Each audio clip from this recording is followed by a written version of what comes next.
The courtroom hums with a restless energy, the kind that settles over a room when lives hang in the balance of words and evidence. I sit at the defendant's table, my hands folded tightly in my lap, the cool wood grounding me as I brace for the fight ahead. Across the room, my parents, Evelyn and Marcus Lane, sit with their attorney, their faces a study in calculated grief. My mother dabs at her eyes with a silk scarf, her movements practiced, almost theatrical. My father adjusts his cufflinks, avoiding my gaze. They're here to claim what they believe is theirs. My grandfather's estate, the legacy of a man who raised me when they chose to walk away. My attorney, Clara Bennett, leans close, her voice a steady whisper. Stay calm, Ellie. The truth is on our side. I nod, drawing a breath as Judge Henry Walsh takes his seat, his presence commanding the room like a storm about to break. The gavel falls and the battle for my grandfather's memory begins. Judge Walsh's eyes, sharp despite his years, scan the courtroom. Opening statements, he says, his voice carrying the weight of decades on the bench. Mr. Carver. Thomas Carver, my parents' attorney, rises, smoothing his tie with a confidence that borders on arrogance. Your Honor, this case is simple. Judge William Harper was a pillar of this community, a man of integrity whose legacy is now at stake. In his final years, after the loss of his wife Margaret, he became vulnerable. His granddaughter, Eleanor Brooks, took advantage of that vulnerability, manipulating an elderly man to rewrite his will in her favor, cutting out his only daughter, Evelyn Lane, and her husband, Marcus, who are the rightful heirs. His words are sharp, meant to wound, but I keep my eyes forward, focusing on the grain of the table. Clara taught me years ago, never let them see you flinch. Clara stands, her posture relaxed but deliberate, her voice warm with a hint of a southern drawl that disarms as much as it persuades. Your Honor, the plaintiff's story conveniently ignores 30 years of history. William Harper revised his will 12 years ago, when his mind was as sharp as ever, a fact his physician will confirm. Evelyn and Marcus Lane chose to abandon their daughter Eleanor when she was 6 months old, leaving her with William and Margaret Harper. For 3 decades, my client was the one who stayed. Through every scraped knee, every school play, every quiet Sunday dinner. This case isn't about manipulation. It's about love, loyalty, and the family we choose. Her words linger, and I feel the courtroom shift slightly, the weight of her truth settling over the gallery. I think of my grandfather William, sitting in his study, his glasses perched on his nose as he read me passages from his old law books. Justice isn't about who's loudest, Ellie. He'd say, his voice steady as oak. It's about who's right. I was 10 when he first let me sit in on a mock trial at his office, playing the role of a juror while he coached me on weighing evidence. Those lessons shaped me, just as his and Margaret's love did. They were the ones who stayed, who chose me every day while my parents chased their own lives. Cocktail parties in Manhattan, ski trips in Vail, a world that had no room for a child. Now they want the house on Willow Street, the savings William built over a lifetime, the legacy he entrusted to me. I won't let them rewrite our story. The morning passes in a blur of procedural motions, but after the lunch recess, the air feels heavier, charged with anticipation. Evelyn takes the stand first, her blonde hair swept into an elegant chignon, her eyes glistening with unshed tears. My father shut me out, she says, her voice breaking just so. After my mother died, Ellie became his world. She turned him against me, made him believe I didn't care. Thomas Carver nods sympathetically, guiding her through a narrative of a grieving daughter denied her rightful place.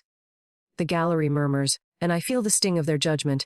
Clara scribbles a note and slides it to me. She's performing. Let her. We have the truth. When Clara rises for cross-examination, her demeanor shifts, her warmth giving way to precision. Mrs. Lane, you claim your father excluded you. Can you tell the court how many times you visited your daughter between 1995 and 2010? Evelyn hesitates, her fingers tightening around her scarf. I tried to visit. They didn't make it easy. Clara holds up a folder.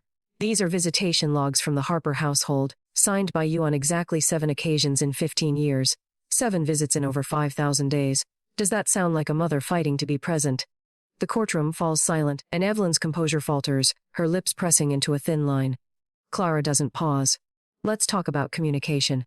I have here a series of letters from William Harper to you, offering to pay for plane tickets, inviting you to Eleanor's recitals, her graduations. Not one was answered. Can you explain that? Evelyn's eyes dart to Marcus, who stares at the floor. I was building a career, she says, her voice brittle. I sent cards when I could. Clara places a single birthday card on the evidence table, its faded cartoon balloons mocking the moment. This is the only card in Eleanor's possession from you, sent when she was 8. No others. No calls logged. No emails. Would you like to revise your statement? The gallery shifts again, whispers rippling like wind through leaves. Marcus takes the stand next, his polished exterior cracking under Clara's questioning. Mr. Lane, can you name the high school Eleanor attended? He blinks, adjusting his cufflinks. I believe it was Charleston High. Clara's smile is sharp. It was St. Mary's Academy. She graduated valedictorian. Did you attend? Silence stretches, heavy and damning. I was traveling, he mutters. For business. Clara nods as if expecting this. And her college graduation? Duke University, magna cum laude. Were you there? Another pause. No. The courtroom feels smaller, the air thick with the weight of his absence. Outside, during a brief recess, I escape to the courthouse garden, where azaleas bloom in defiant pinks and whites against the autumn chill. Margaret loved azaleas, planting them in every corner of the Willow Street yard. They're stubborn, she'd say, her hands wrist deep in soil. They bloom even when the world feels cold. I was 6 when she taught me to prune them, her laughter filling the air when I accidentally snipped a flower instead of a stem. Those moments, her calloused hands guiding mine, William's voice calling us in for supper, are the inheritance I'm fighting for, not just the house or the money. I touch an azalea petal, soft as a whisper, and feel Margaret's strength steady me. Back in the courtroom, Clara calls our first witness Mrs. Lillian Hayes, the Harpers' housekeeper for 25 years. Her gray curls are pinned neatly, her hands steady as she describes the rhythm of our lives. Every Sunday, Ellie set the table with Margaret's good china. After Margaret passed, she kept it up, cooking William's favorite, braised short ribs, every week without fail. Even when she was studying for the bar, she'd drive from Raleigh, arriving with groceries and a smile. Thomas Carver tries to rattle her, suggesting I controlled William's social calendar, but Lillian's gaze is unflinching. William Harper was his own man, sir. Ellie respected his choices, always. Next, Dr. Samuel Carter, William's physician, testifies to his mental clarity.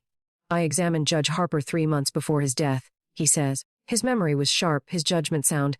He discussed recent case law with me, quoted statutes verbatim. Clara submits medical records, each page a brick in the wall of truth we're building. The gallery, once swayed by Evelyn's tears, now listens intently, their sympathy shifting as the evidence mounts. The afternoon brings a surprise. Thomas Carver calls Dr. Edward Vance, a neurologist who claims to have seen William in his final months. Judge Harper showed signs of cognitive decline. Vance says, adjusting his glasses with a nervous twitch. He seemed confused about his family, susceptible to influence. My stomach twists. Clara leans close. He wasn't disclosed as a witness, she whispers, already rising to object. Judge Walsh allows limited testimony, but Clara's cross-examination is relentless. Dr. Vance, when did you begin treating Judge Harper? Vance hesitates. I saw him once, in February last year. Clara holds up a document. And who referred you to Judge Harper? Vance's eyes flick to Evelyn. Mrs. Lane. The courtroom stirs and Clara presses on. These are records from Dr. Carter, Judge Harper's primary physician, showing no cognitive issues. Can you explain the discrepancy? Vance stammers, his credibility unraveling like a cheap suit. By the second day, the courtroom feels like a theater where the script has already been written, but the actors are still learning their lines. Clara submits William's journals, leather-bound volumes spanning 30 years. She reads an entry from 2001. Evelyn called today asking for money for a Paris trip. No mention of Ellie's piano recital. I sent the check anyway, hoping she'd visit. She didn't. Another, from 2010. Ellie graduated high school today, top of her class. Margaret and I cheered loud enough for 3. Evelyn and Marcus sent a card. 3 days late. Each word is a thread, weaving a tapestry of absence that no one can ignore. I take the stand on the 3rd day, my heart pounding but my voice steady. Clara asks about the Sundays I spent with William, the evenings we debated legal theory over chess, the mornings I helped Margaret bake her famous blueberry scones. Why did you keep those traditions? Clara asks. I look at the gallery, at the neighbors and friends who've known me since I was a child. Because they were my family, they showed up when no one else did. Thomas Carver's cross-examination is aggressive, accusing me of isolating William, but I hold my ground. My grandfather was a judge for 40 years. He valued truth above everything. No one could manipulate him. Not me, not anyone. The Charleston Herald runs a story that evening, its headline screaming of legacy in dispute. Harper family divided. Evelyn's photo dominates the page, her expression one of practiced sorrow. The article quotes her claiming I turned William against her, erasing her from his life. By morning, my voicemail is flooded with messages, some supportive, others venomous, accusing me of greed. I stand in William's old study, the room where he taught me to love the law, and open one of Margaret's gardening journals. In her neat script, beside a sketch of an azalea, she wrote, Ellie, resilience is like these flowers. They bloom through frost, so will you. I trace her words, feeling her presence, and resolve to keep fighting. On the 4th day, Clara calls my mentor from Duke Law, Professor Elizabeth Grant. Eleanor was my top student, she says. She balanced law school with weekly trips to Charleston to care for her grandfather. Never once did she mention his estate. The financial advisor follows, confirming I never asked about William's wealth. Eleanor paid her own way through college, he says. The Harpers covered her tuition, but she insisted on earning the rest. With each witness, the narrative shifts further, the courtroom seeing the truth of who stayed and who left. During a recess, Evelyn corners me in the hallway, her perfume sharp and cloying. "Ollie, we could settle this. Share the estate, and we'll call it even. Family shouldn't fight like this."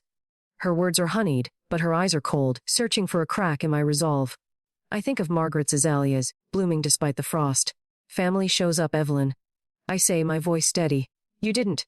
She flinches, but before she can respond, Clara calls me back to the courtroom. The final witness is Pastor James Thornton, who officiated Margaret's funeral and saw me every Sunday at Willow Street's small church.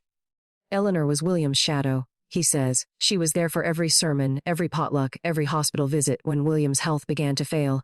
I never saw Evelyn or Marcus, not once." Thomas Carver's cross-examination falters, his questions met with Thornton's calm certainty. The gallery is quiet now, the tide of opinion fully turned. Closing arguments come on the fifth day. Thomas Carver leans heavily on emotion, painting Evelyn as a wronged mother, me as a scheming opportunist. "Blood matters," he insists. "Charleston values family above all." Clara counters with quiet force, holding up William's final letter, written a month before his death.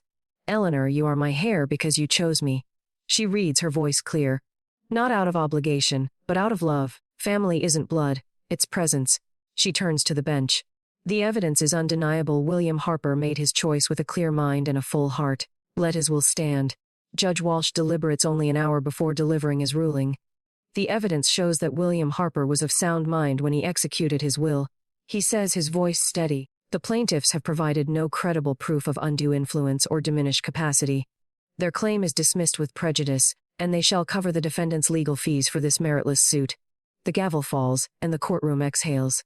Evelyn and Marcus leave without a word, their faces tight with defeat. Clara hugs me, her smile fierce. "You did it, Ellie, you honored them." I nod, tears burning but unshed. The victory isn't about the money or the house. It's about protecting the truth of who William and Margaret were. The family they built with me. That evening I bake Margaret's blueberry scones, their scent filling the Willow Street kitchen. I set the table with her china, light a candle, and sit where William used to, his chair creaking under me. The silence is warm, filled with their presence. A year later, I'm Judge Eleanor Brooks, presiding over my own courtroom. Another inheritance case unfolds, another family fractured by greed and absence. I rule with William's fairness, Margaret's compassion, their lessons woven into every decision. At home, Lillian keeps the azaleas blooming, and Sunday dinners continue, my table now filled with friends who've become family. I visit William and Margaret's graves, placing fresh azaleas on their stones. "You taught me to stand tall," I whisper. "I'm still here." A breeze stirs, carrying the scent of flowers, and I know they're with me, their legacy alive in every choice I make to stay. This script is fully original and does not reproduce the source text word for word.